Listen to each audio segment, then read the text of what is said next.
Olha, quando eu falo que uma boa parte da imprensa brasileira não faz jornalismo, faz militância em favor de governos de esquerda, ainda tem gente que não acredita. Agora, olha só isso aqui.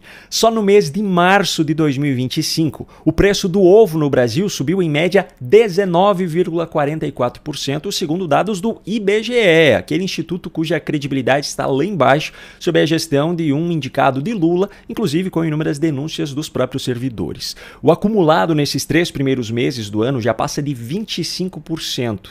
Enfim, o fato é que o ovo ficou muito caro e naturalmente começou a render críticas ao governo.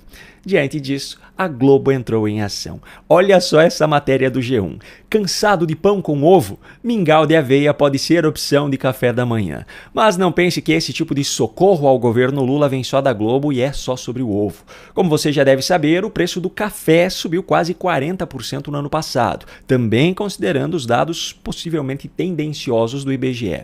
Diante disso, em fevereiro desse ano, a revista Exame publicou: beber café todos os dias pode causar grandes mutações nos rins, e fenômeno surpreende cientistas. Outro alimento que sofreu gravemente com a inflação foi a carne, que subiu em média 20,8% em 2024.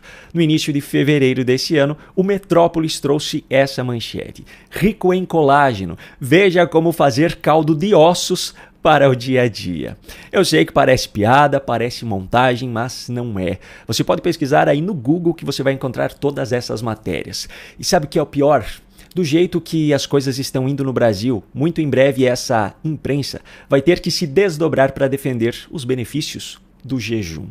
E por falar em imprensa militante, o que eu tenho para mostrar agora é simplesmente inacreditável. Os pseudojornalistas da Globo News, aqueles que curiosamente sempre têm informações privilegiadas do governo ou do Supremo, vindas diretamente da fonte, simplesmente entregaram que o Brasil está hoje sob uma ditadura judicial. Veja só a análise que Natuza Neri começou a fazer no início da noite dessa quinta. Trari, olha só. De fato, quem não deve não teme ficou para trás, o pessoal não tem nem mais vergonha disso, tá? Tem nem mais vergonha. Pera aí, porque aqui eu já preciso fazer uma pausa. Como assim a história de que quem não deve não teme ficou para trás? Por que alguém que não cometeu nenhum crime, não violou nenhuma lei, deveria temer o judiciário? E por que alguém que cometeu o crime poderia ficar tranquilo se o judiciário tem o papel de julgá-lo e puni-lo? Bom, vamos adiante. Agora, tem vários absurdos aí nessa história. O primeiro absurdo: como é que você explica para a população brasileira que a Câmara dos Deputados vai parar com medidas importantes para a economia, para a vida das pessoas, segurança pública e por aí vai, imposto de renda, vai parar para resolver o problema do Bolsonaro ou o problema dos condenados no 8 de janeiro? Imagina só. O pessoal vai ter que explicar. Tudo bem, concordo que precisa ser explicado. Agora, por que essa mesma cobrança não foi feita ao Supremo diante de tantas pautas que foram deixadas em segundo plano para priorizar casos ligados a Bolsonaro ou aos que participaram dos atos de 8 de janeiro? O STF chegou a mudar a sua rotina habitual de julgamentos para agilizar a análise da denúncia da PGR contra o ex-presidente. Isso também não merecia uma explicação, então? Vamos adiante. A outra coisa é que eu duvido que o parlamentar do Centrão vai achar uma boa ideia ser julgado pela primeira instância.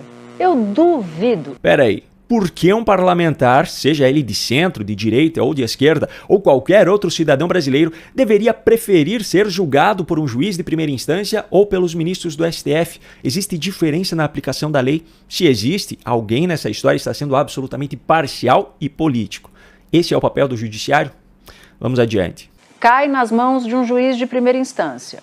Vamos supor que esse juiz de primeira instância não goste do parlamentar e seja de um grupo político rival. Existe isso, né? A gente não pode imaginar que todos os juízes são juízes meramente técnicos. Ele vai cair na mão de um juiz de primeira instância, tendo muito mais relação com ministros do Supremo, porque a gente sabe que a política frequenta muito bem o Supremo Tribunal Federal. A gente sabe também que essa política tradicional, não os bolsonaristas, os políticos tradicionais, centrão, centro-direita, direita, eles têm um trânsito muito frequente com o Supremo Tribunal Federal. Primeiro, para casos de juízes que atuam irregularmente, seguindo suas preferências políticas ou pessoais, existem órgãos como a Corregedoria Geral da Justiça e o Conselho Nacional de Justiça. Segundo, ter alguma relação com os ministros do Supremo Tribunal Federal representa alguma vantagem em um julgamento? Se sim, os ministros estão atuando ilegalmente, estão sendo completamente parciais.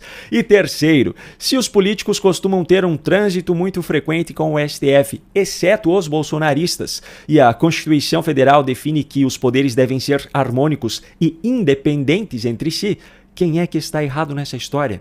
Bom, horas mais tarde, já no final da noite, Natuza continuou comprometendo a Suprema Corte com as suas análises e agora contando com a ajuda dos colegas.